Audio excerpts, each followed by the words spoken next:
నిజమైన తండ్రి ఉంటే మన కుటుంబంలో, మన గృహంలో ఆయన తన్ను తాను అనేకమైన విషయాలు మనతో పంచుకోవడానికి ఆశపడతాడు, ఇష్టపడతాడు, వేగిరపడతాడు. నిజమైన తండ్రి యొక్క గుణాతిశయం. నిజమైన తండ్రి will always communicate with his children, with his kids. Hallelujah. తద్వారా ఏం తెలియాలి? ఆ తండ్రి ఏంటో పిల్లలకు తెలియాలి. అలాగే మన దేవాతి దేవుడు మన తండ్రి అయి ఉండగా, పరలోకములోని మన తండ్రి ఉండగా, పరమునందున్న మన తండ్రిగా ఉండగా మనకు ఆయన గురించి తెలియాలి.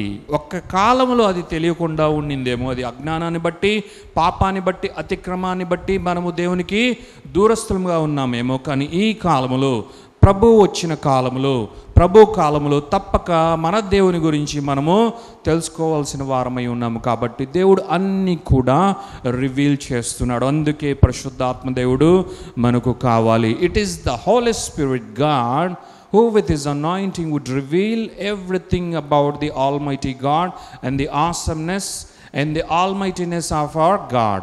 కాబట్టి మన పరిశుద్ధాత్మ దేవుని ద్వారా మనము ఎన్నో విషయాలను మనము తెలుసుకోవడానికి, మనము జ్ఞానవంతులుగా అవ్వడానికి, బుద్ధి కుశలతల యందు వర్ధిల్లుటకు మన దేవుని గూర్చిన జ్ఞానాన్ని మనము సంపాదించుకోవాలి.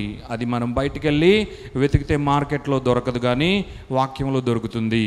జీవ గ్రంథమైన బైబిల్లో దొరుకుతుంది.